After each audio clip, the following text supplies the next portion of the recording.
मकैबारी दर्याम दर्याम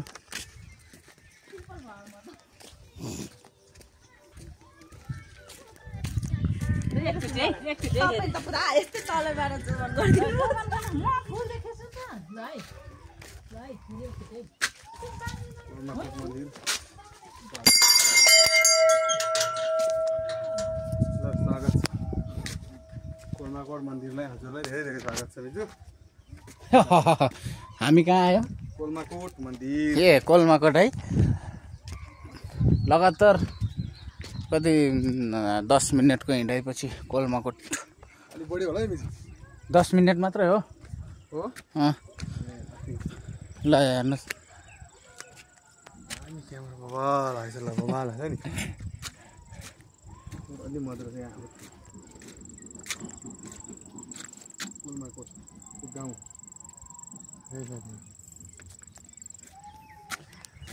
हे मकैबारी दर्याम दर्याम मकैबारी दर्याम दर्याम। वाउ ल सियर रहेछ नि त यहाँ त। कोलमाकोट सियर। वाउ वाट अ डिजाइन यार। आउनु होला घुम्न एकदम राम्रो छ। ल डिजाइन चाहिँ राम्रो रहेछ हेर्नुहोस्। दामी।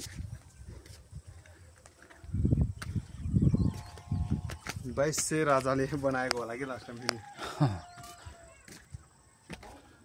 यहाँबाट त गाउँको भ्यू पनि राम्रो देखिने रहेछ नि यता त। मकैबारी दर्याम दर्याम। कोलमाकोट मन्दिर। काँक्रो टोकम कर्याम कर्याम मकैबारी दर्याम दर्याम। कोलमाकोट रहेछ नि त यता। त्यो अघि आएको बाटो यो तल्लो हो कि होइन? हो तल्लो त होइन त ऊ तलबाट देखेको। यही बाटो हो।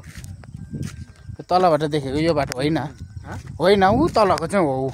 यो बाटो कहाँ जाने बाटो? यो बाटो त अब स्वर्ग जाने बाटो। हे मकैबारी दर्याम दर्याम। यो ठाउँमा आइपुग्यो साथी ल।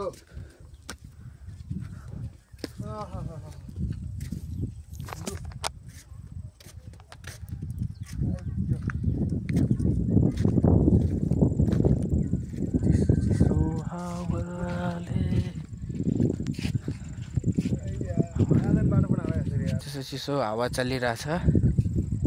रमाइलो छ। बाख्रा चराउने ठाउँ रहेछ यार।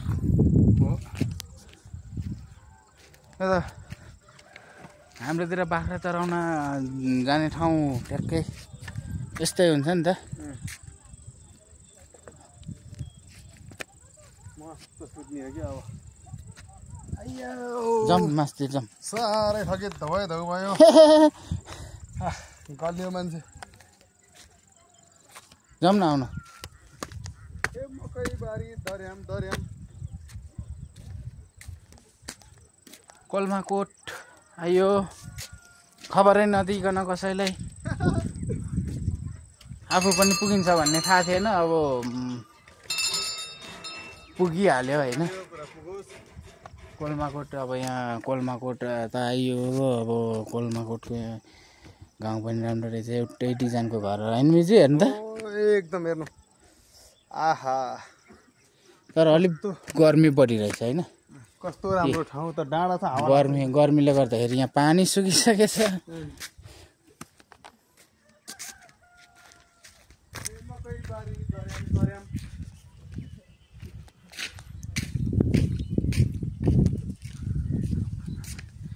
राम्रो छ होइन?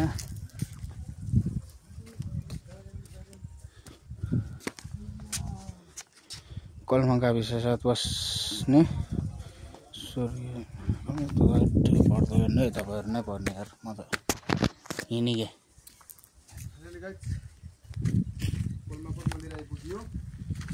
मन्दिर चाहिँ कुन रहेछ खासमा? मन्दिर आइपुग्यो। टावर रहेछ यतातिर। त्यो चढ्न मिल्दैन? मिल्छ होला। त्यो टावर चढ्न मिल्दैन? ओ मिल्छ। यो टावर चढ्न मिल्दैन मिल्दैन हजुर